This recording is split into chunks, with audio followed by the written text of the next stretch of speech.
സ്നേഹമുള്ളവരെ, ഇപ്പോൾ ഞാൻ എഴുതിയിരിക്കുന്ന പുസ്തകത്തെക്കുറിച്ച് പരിചയപ്പെടുത്തുവാനായിട്ട് പ്രസാദിനെ ഏറ്റവും സ്നേഹത്തോടെ ക്ഷണിക്കുകയാണ്. സ്നേഹം നിറഞ്ഞവരെ, നമുക്ക് ഏറ്റവും പ്രിയപ്പെട്ട ജോബി അച്ഛൻ എഴുതിയ ഉപ്പും വെളിച്ചവും എന്ന പുസ്തകത്തെ ഇപ്പോൾ നമ്മൾ പ്രകാശനം ചെയ്യുവാനായിട്ട് പോവുകയാണ്.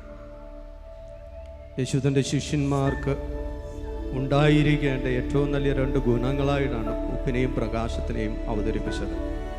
അനുദിന ജീവിതത്തിൽ നമുക്കറിയാം, പാകത്തിലല്ലെങ്കിൽ അരോചകമായിട്ട് മാറാവുന്ന 2 കാര്യങ്ങളാണ് ഉപ്പും പ്രകാശവും. അമിതമായാൽ അരോചകമാകും. ഉപ്പ് കൂടിപ്പോയാൽ നമ്മൾ ആഹാരം തുപ്പിക്കളയും, കയ്പ് കാരണം. അതുപോലെ വെളിച്ചം നേരിട്ട് കണ്ണിലേക്ക് അടിച്ചാൽ നമുക്കൊന്നും കാണാനും സാധിക്കില്ല. കുറഞ്ഞു പോയാൽ അതിൻ്റെ സ്വാദ് കുറയും. വെളിച്ചം കുറഞ്ഞു പോയാൽ മനുഷ്യനെ നമ്മൾ മരങ്ങളായിട്ട് കാണും. എന്നാൽ പാകത്തിനാണെങ്കിൽ ഉപ്പിൻ്റെയും പ്രകാശത്തിൻ്റെയും സാന്നിധ്യം നമ്മൾ അറിയില്ല. ഉപ്പ് സ്വാദായും പ്രകാശം വെളിച്ചമായിട്ടും മാറും. ഒരുപക്ഷെ ജോബി അച്ഛൻ്റെ പുസ്തകത്തെക്കുറിച്ച് പറഞ്ഞാൽ പാകത്തിൽ കാച്ചിക്കുറുക്കിയ ഒരു ഔഷധം പോലെയാണ് ആ പുസ്തകം. അനുബന്ധമായിട്ട് പറയാനാണെങ്കിൽ ONV കുറുപ്പിൻ്റെ ഉപ്പം എന്നൊരു കവിതയുണ്ട്. മുത്തശ്ശി കുഞ്ഞുമകനെ മടിയിലിരുത്തിക്കൊണ്ട്, പേരക്കിടാവിനെ മടിയിലിരുത്തിക്കൊണ്ട് മുമ്പിലിരിക്കുന്ന കഞ്ഞിലേക്ക് ഒരു നുള്ളുപ്പിട്ടിട്ട് പറയുന്നു, മകനെ, ഉപ്പിനെ ഇനി നിനക്ക് കാണാനാവില്ല, ഉപ്പിതിൽ അലിഞ്ഞു ചേർന്ന് കഴിഞ്ഞു. ഇതുപോലെ ഞാനും നിന്നെ വിട്ടു പോകുന്ന ദിവസം വരും. പക്ഷേ ഞാൻ നിൻ്റെ ജീവിതത്തിൽ എന്നും സ്വാദായിട്ട്, ഓർമ്മയായിട്ട് അവശേഷിക്കും. വെളിച്ചത്തെക്കുറിച്ച് പറയുമ്പോൾ ഞങ്ങൾ തന്നെ ഒരു ദേവദാസനായ തിയോഫിനച്ഛൻ്റെ മരണ ഫോട്ടോയ്ക്ക് താഴെ ബോബിയച്ഛൻ കുറിച്ചിട്ട ഒരു വചനമാണ് എനിക്ക് ഓർമ്മ വരുന്നത്. വിളക്കേ കെട്ടതുള്ളൂ, വെളിച്ചം ഇപ്പോഴുമുണ്ട്. ജോബിയച്ഛൻ ഉപ്പിനെയും വെളിച്ചത്തേക്ക് കുറിച്ച് പറയുന്നത് ഇങ്ങനെയാണ്. അത് നമുക്ക് നൽകപ്പെട്ടിരിക്കുന്നത് മറ്റുള്ളവർക്ക് വേണ്ടിയിട്ടാണ്. അവരുടെ ജീവിതത്തിൽ അവൻ പ്രതിസന്ധിയിലായിരിക്കുമ്പോൾ, ദുഃഖത്തിലായിരിക്കുമ്പോൾ ആശ്വാസത്തിൻ്റെയും ശാന്തിയുടെയും വചനങ്ങളുമായിട്ട്, ഉപ്പായിട്ട്, സ്വാദായിട്ട് അവൻ്റെ ജീവിതത്തിലേക്ക് ഇറങ്ങിച്ചെല്ലാൻ നമുക്കാകണം. അവൻ്റെ ജീവിതത്തിൻ്റെ ഇരുണ്ട ഇടനാഴികളിൽ വെളിച്ചമായിട്ട് മാറാൻ നമുക്ക് സാധിക്കണം. പ്രിയപ്പെട്ടവർ, ഈ ബുക്കിൻ്റെ മുഴുവൻ ചിന്തകളും ക്രമപ്പെടുത്തിയിരിക്കുന്നത് അതുപോലെയാണ്. നമുക്ക് നൽകപ്പെട്ടിരിക്കുന്ന കൃപകളെയും ദാനങ്ങളെയും മറ്റുള്ളവർക്ക് എങ്ങനെ വേണ്ടി ചെലവഴിക്കാം എന്നുള്ളതാണ്. യൗസപിതാവിനെ കുറിച്ച് പറഞ്ഞിട്ടാണ് ഈ പുസ്തകം ആരംഭിക്കുന്നത്. ദൈവത്തിൻ്റെ സ്വപ്നങ്ങളെ സ്വന്തമാക്കിയവൻ, ആ സ്വപ്നങ്ങളെ സ്ഥിരീകരിക്കുവാനായിട്ട് അല്ലെങ്കിൽ നിവർത്തിക്കുവാൻ വേണ്ടിയിട്ട് തൻ്റെ സ്വപ്നങ്ങളെ മാറ്റിവെച്ചവൻ. ഒരു ഓർമ്മപ്പെടുത്തലോട് കൂടിയിട്ടാണ് ആ അധ്യായം അവസാനിക്കുന്നത്. ദൈവത്തിന് നമ്മളെക്കുറിച്ചെല്ലാം സ്വപ്നങ്ങൾ ഉണ്ട് എന്ന്.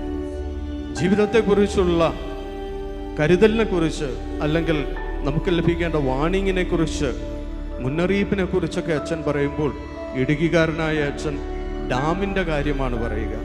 ഡാം തുറക്കാൻ നേരം അവിടെ ഉയരുന്ന അലാം, ഒരു സൈറൺ മുഴങ്ങും.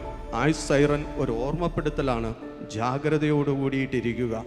അതുപോലെ തന്നെ വചനങ്ങളും കാലത്തിൻ്റെ അടയാളങ്ങളും നമുക്ക് ജാഗ്രതയായിട്ട് മാറണമെന്ന്.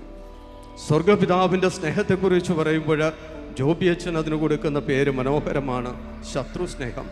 പൗലോസ്ലീഹ പറയുന്നത് പോലെ പാപം ചെയ്തവരെല്ലാം ശത്രുക്കളായിട്ട് മാറി. അതുകൊണ്ട് എല്ലാവർക്കും വേണ്ടി അവശേഷിപ്പിക്കുന്ന പിതാവിൻ്റെ സ്നേഹത്തിന് ശത്രുസ്നേഹം എന്നല്ലാതെ എന്താണ് വിളിക്കാൻ പറ്റുക? ഒരു ഓർമ്മപ്പെടുത്തലുണ്ട്. ആ പിതാവിൻ്റെ മക്കളാണെന്ന് അഭിമാനിക്കുന്ന നമ്മൾക്ക് ശത്രുക്കളോടും അല്പമെങ്കിലും ദയ കാണിക്കാനായിട്ട് സാധിക്കണം. ഉപവാസത്തെക്കുറിച്ച് പറയുന്നു, ഉപവസിക്കുക, കൂടെ താമസിക്കുക. അത് ദൈവത്തോടൊപ്പം മാത്രമല്ല, സഹോദരനോടും ഒപ്പം കൂടെ താമസിക്കുന്നവന് മാത്രമേ പ്രാർത്ഥിക്കാൻ അവകാശമുള്ളൂ. പ്രാർത്ഥനയും ജീവഗന്ധിയാകണമെന്നുള്ള ഒരു ഓർമ്മപ്പെടുത്തൽ. പിന്നെ വിതക്കാരൻ്റെ ഉപമയിലേക്ക് വരുമ്പോൾ വിത്തിന് ജീവനുണ്ട്, വചനത്തിന് ജീവനുണ്ട്. അത് വീഴുന്ന ഹൃദയവയൽ അത് വളരുവാനുള്ള സാഹചര്യം ഒരുക്കുകയാണെങ്കിൽ ആ വചനം വളരും. അവിടെ സ്നേഹവും ദയയും കരുണയും ഒക്കെ ഉണ്ട് എങ്കിൽ വചനം വളരും. ഇല്ല എങ്കിൽ അവിടെ കാലുഷ്യവും പാരുഷ്യവും ഒക്കെ ആണെങ്കിൽ അത് നിർജീവമായി പോകും എന്നൊരു ഓർമ്മപ്പെടുത്തലും ഉണ്ട്. ഞാൻ ഒത്തിരി നീട്ടുന്നില്ല, നിങ്ങൾ വായിക്കാനുള്ള പുസ്തകമാണ്. അതിൻ്റെ അവസാനത്തിലേക്ക് വരുമ്പോൾ ഏറ്റവും മനോഹരമായിട്ടുള്ള ഒരു മരണത്തെക്കുറിച്ച് അവതരിപ്പിച്ചിട്ടാണ്. എല്ലാം അവസാനിച്ചു വിചാരിക്കുന്നിടത്ത്, മനുഷ്യൻ അവസാനിച്ചു എന്ന് പറയുന്നിടത്താണ് ദൈവത്തിൻ്റെ തുടക്കം. അതിൻ്റെ പേരാണ് ഉത്ഥാനം എന്ന് പറയുന്നത്. പ്രിയപ്പെട്ട ജോബിയച്ചൻ്റെ ഈ പുസ്തകം മനോഹരമാണ്. ഒരുപക്ഷേ ജോബിയച്ചൻ എഴുതിയിരിക്കുന്ന വരികളേക്കാൾ ഉപരിയായിട്ട് ആ വരികൾക്കിടയിലുള്ള ഉൾക്കാഴ്ചകൾ ധ്യാനപൂർവം നമ്മൾ ഏറ്റെടുക്കേണ്ടതാണ്. അപ്പോൾ ഈ ഒരു ബുക്കിന് എല്ലാവിധ ആശംസകളും നേരുകയാണ്. എല്ലാവരും വാങ്ങിക്കണം, ഇത് വീട്ടിലേക്ക് കൊണ്ടുപോകണം. ഒറ്റയടിക്ക് വായിക്കരുത്. ഒരു ദിവസം ഒരധ്യായം, കഴിയുമെങ്കിൽ നിങ്ങളുടെ സായാഹ്ന പ്രാർത്ഥനയ്ക്ക് ശേഷം ഒരുമിച്ചിരുന്ന് ഒരധ്യായം വായിക്കുക, അതിനെക്കുറിച്ച് ധ്യാനിക്കുക. ഒരു വാക്കുകൂടിയിട്ട് പറഞ്ഞ് ഞാൻ നിർത്താം. ഇതിൻ്റെ മുഖപടം അത് ഉപ്പുപാത്രത്തിലേക്ക് നീങ്ങുന്ന ഒരു ആണിപ്പഴുതുള്ള കർത്താവിൻ്റെ കരങ്ങളെക്കുറിച്ച് കാണിച്ചിരിക്കുന്നതാണ്. ഉപ്പ് നമ്മളാണ്, അവനെടുത്ത് വിതറാൻ പോവുകയാണ് ഓരോ ജീവിതത്തിലേക്കും. അവിടെ നമ്മൾക്ക് സ്വാദായിട്ട് മാറാൻ സാധിക്കട്ടെ. ഉറകടാതെ സൂക്ഷിക്കാൻ നമുക്ക് ശ്രമിക്കാം. ഒരിക്കൽ കൂടി ജോബി അച്ഛന് എല്ലാവിധ ആശംസകളും നേരുന്നു.